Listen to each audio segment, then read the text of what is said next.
What's up, everybody? Out in the fish room, we're battling heat. So I live in the desert, right?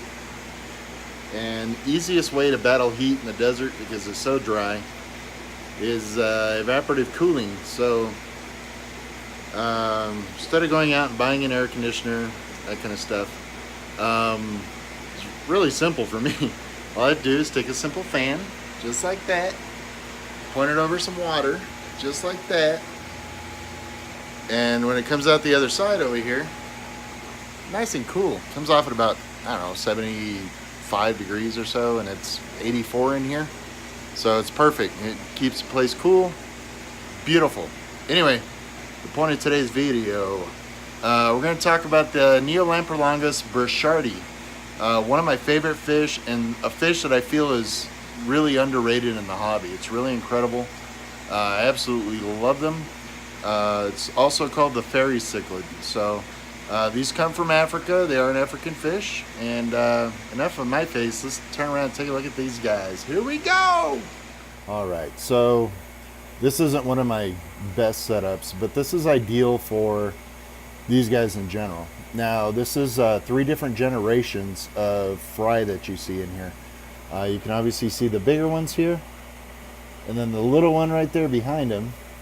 And then if we look really close, you can see all the little tiny newborns. And that's, I'm not sure father or mother. It's really hard to sex these guys without venting, and I'm not going to. So the way to collect these guys really is to get a proven pair if you can find them.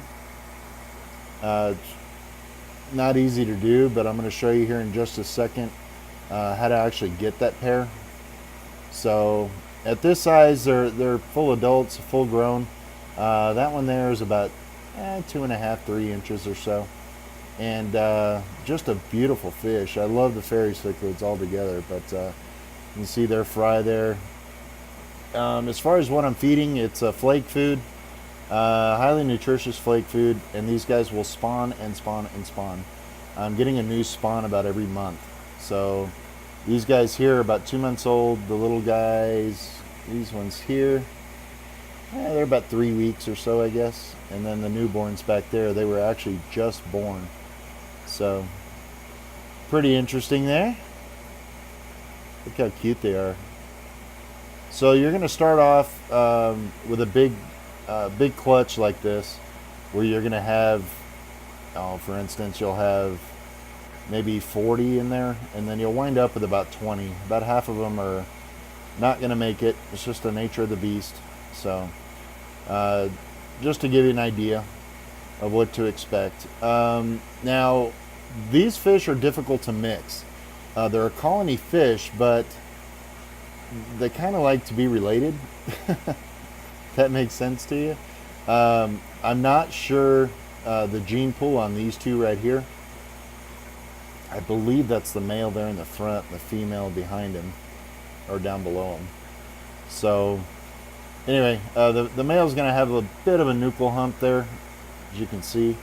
Not a big one, just that little lump over his head. These guys are highly aggressive when you put them in with other fish. So it's best to keep them species only and actually let them colonize. Now, everything that's in here, all the fry, when they get big enough here, about 1.5 inches or so, they're going to be moved to another tank that I'm about to show you. So these are what I call the regular Neolamprolongus Birchardi, and in a moment I'll show you the albinos. Let's take a look at those.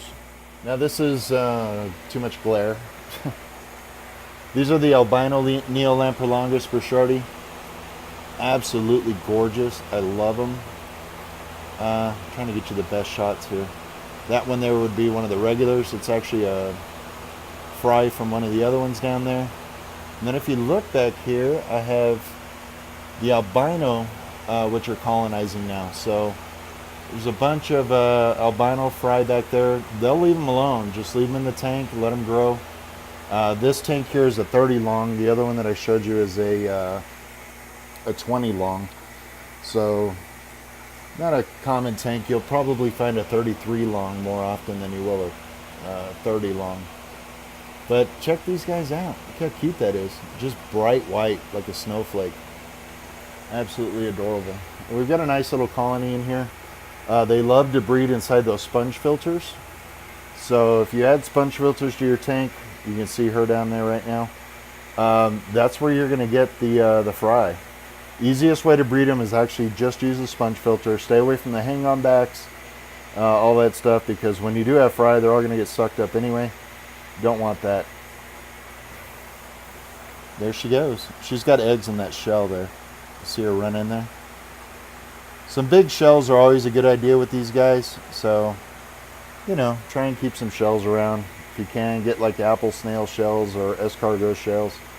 Just something big enough for them to get in and out of. And a sponge filter. Really, that's all you need. And these guys will pair up and they'll start spawning.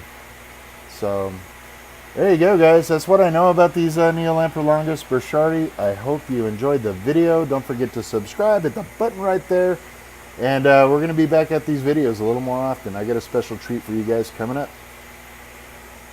Peace!